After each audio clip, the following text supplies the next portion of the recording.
The Little Mermaid. In the depth of the Caribbean Ocean stood a magnificent palace adorned with shells and pearls. There lived the kingdom of the mermaids. Mata, the Sea King's youngest daughter, is curious and playful.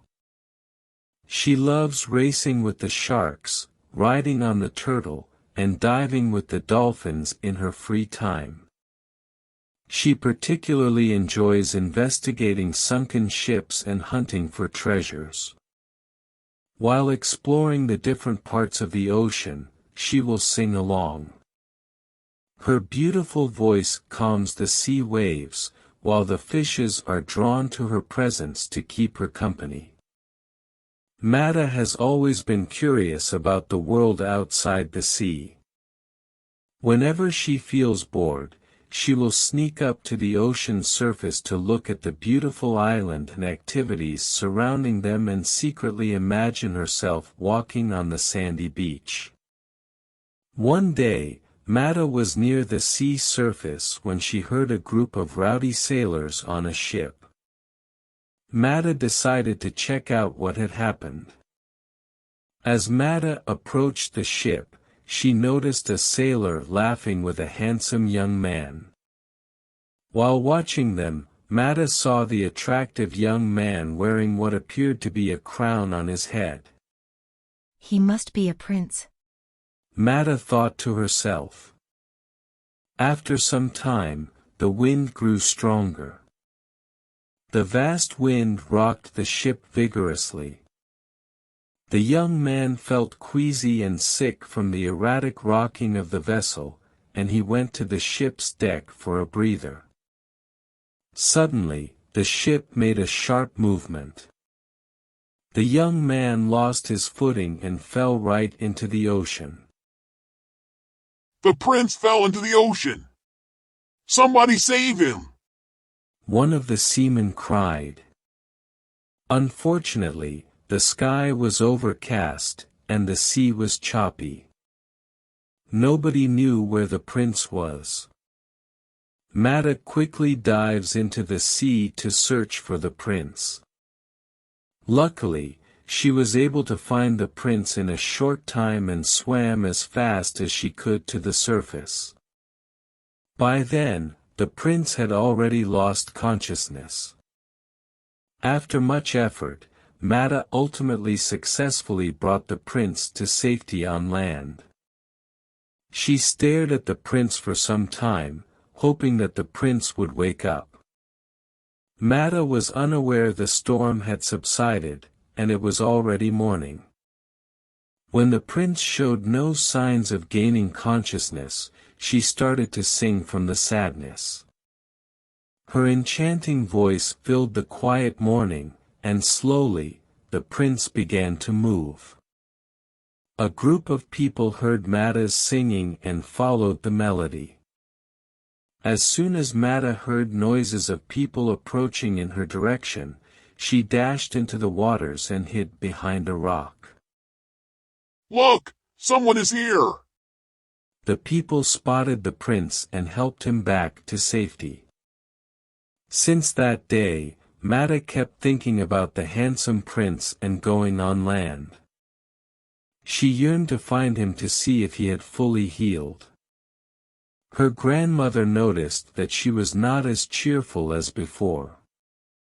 Out of concern, she went to check on her. Child, what is the matter? You can talk to me. Her grandmother asked. Grandma, I want to go on land. Please help me fulfill my wishes. Mata replied. Grandma thought about it and said. Go to the sea witch. She can help you. But remember, there is a price to pay for what you wish for. I am willing to pay the price. Mata replied. With that, she searched for the sea witch in the darkest of the sea. After some time, she finally arrived at the path leading to the sea witch's cave. Who has come to disturb my sleep? The sea witch grunted. It's me! I'm Mata. I am here to ask for your help. Mata said. The sea witch grinned. I see, the Princess of Caribbean Ocean has come to seek my help. How can I help you? The sea witch chuckled. I'd like a pair of human legs to walk on land. Mata continued. Why would you want to be human? The sea witch asked curiously. I wish to look for a prince. Mata replied. That is easy. But what do I get in return? The sea witch asks. Tell me what you want, and I'll do my best to give it to you. Mata said. The sea witch pondered for a while. Give up your voice. On land, you have no use for your voice. Furthermore, if the prince marries you, you will regain your voice. However, if he marries someone else, then you will turn into bubbles and disappear forever. Mata hesitated. Who knows, you might marry the prince and have everything you want.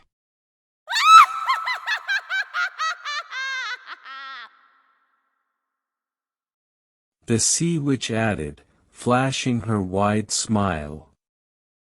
Mata got excited. Deal! She responded. Very well. The sea witch replied, as she drew a glass of luminous blue potion from her bag. Drink this. She instructed. Mata took the potion bottle and stared for a moment. Drink right now. I don't have all day. The sea witch went on. Mata opened the bottle, closed her eyes and drank the potion. Suddenly she felt dizzy and fell to the ground, losing her consciousness. After some time, Mata finally opened her eyes and sat up. She then looked around at the unfamiliar surroundings, trying to figure out where she was. Sand. She mumbled as she placed them on her palms and let them slip through the gaps between her fingers.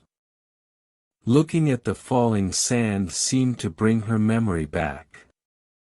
She realized what happened in the sea witch's cave. Quickly, she examined her tail and discovered only human legs. She finally got her wishes granted. Mata attempted to stand up, but her legs were shaky. She was still getting used to having legs and was falling a few times as she tried to adjust her walking style. Do you need help? Someone asked. When Mata turned towards the voice, she realized it was the prince. Since that day, the prince had been looking for the girl with the beautiful voice. He had been waiting by the shore to see if this mysterious girl would return to sing. Mata wanted to talk to the prince, but no words came. She realized she'd lost her voice as part of the deal with the sea witch. She shook her head. You cannot speak? It's all right. I will take you to my castle to get some clean clothes. The prince said kindly. With the help of the prince, she slowly walked to the castle. Mata became a guest in the prince's palace for the next few days. The prince showed her around the castle and shared the stories he had heard with her. They became good friends and had a wonderful time together. One day the king announced to the prince, Son, it is time for you to have a bride. We have selected one for you. She is Princess Aurora and will be ideal for you. Tonight, we'll discuss wedding plans with her parents. The prince was devastated when he found out. He had always wanted to marry the woman with the lovely voice, who had saved his life. That night, the princess and her parents arrived. The prince was forced to sit at the table with them. What a handsome man your son has grown to be. This is my daughter, Aurora. She has prepared a song to sing to your family as a gift. The princess's father said.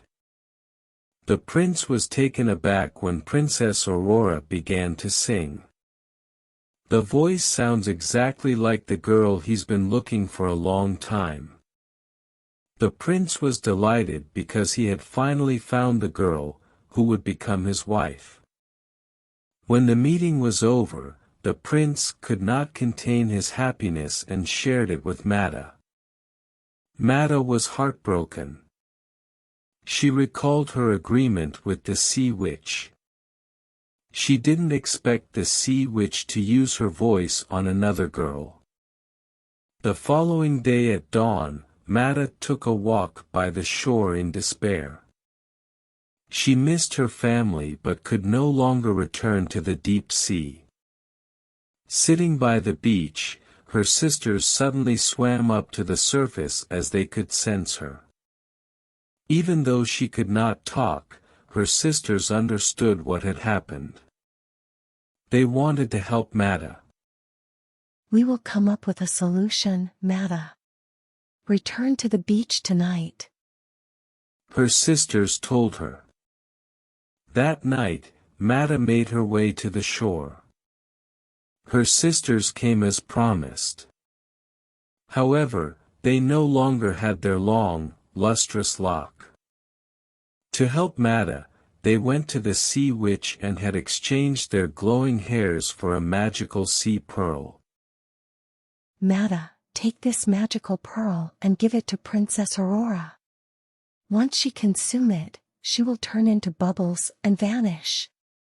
You will be able to return to your original self and be back with us in the ocean again. Her sisters told her. Mata took the magical pearl as her sister handed it to her, and left. Deep down, Mata was broken-hearted knowing that her family had done so much for her, yet Mata knew she could not bring herself to hurt another person. The Sea King, who expected Mata to return with her sisters, was enraged when she did not. The sisters had no choice but to tell the king what happened. Upset by his daughter getting hurt, he decided to go to land to check on her. Meanwhile, the wedding was to take place on the ship. When the Sea King came near the sea surface, he saw Princess Aurora and his parents on board the ship. He knew that kind Mata would not hurt her. However, the Sea King had to save his beloved daughter from turning into bubbles. To save Mata, he decided to confront the Sea Witch. Remove the curse from my youngest daughter! The Sea King bellowed as he entered the Sea Witch's cave. The Sea Witch cackled and replied,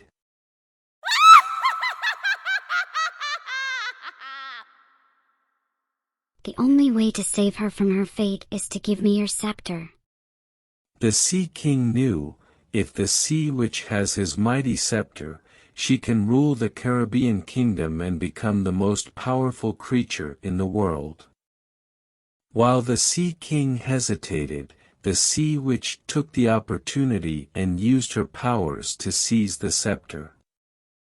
She successfully snatched it and laughed loudly while taking off to the wedding ship to announce her victory.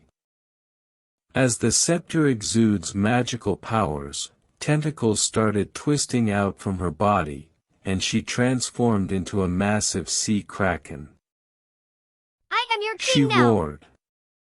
The gigantic kraken caused an immense sea wave that rocked the ship erratically.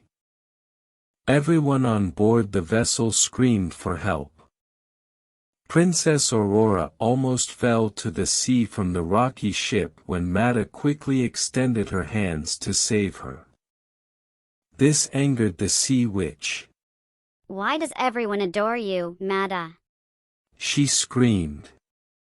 In her rage, she grabbed Mata and dragged her off the ship with her tentacles. The sea witch drew Mata close to her face, her mouth wide open while roaring at her. Mata was terrified, but she took a chance and threw the magical pearl into the mouth of the sea witch instead. No! The sea witch screamed. Slowly, the tentacles transformed into bubbles. Gradually, the body of the kraken, and finally the sea witch herself became bubbles and vanished. Mata was now free. The sea, however, was still extremely choppy. Mata wanted to calm the ocean without thinking much about her lost voice. She opened her mouth to sing and realized her lovely voice returned, much to her surprise. No. I paid for the voice. Princess Aurora croaked and stomped off. Mata's voice captivated the prince, and he remembered the exact song he heard when the girls saved him. He understood what had happened. Just then, the Sea King returned with his scepter. With a wave of his scepter, the storm was over, and everything calmed down. The prince approached Mata and said, I have been searching for you, but all these while you were beside me. Will you marry me? The prince kneeled and asked Mata. With a big smile, Mata nodded. The wedding continued on the ship, in the presence of the Sea King in the Mermaid Kingdom, and they lived happily ever after.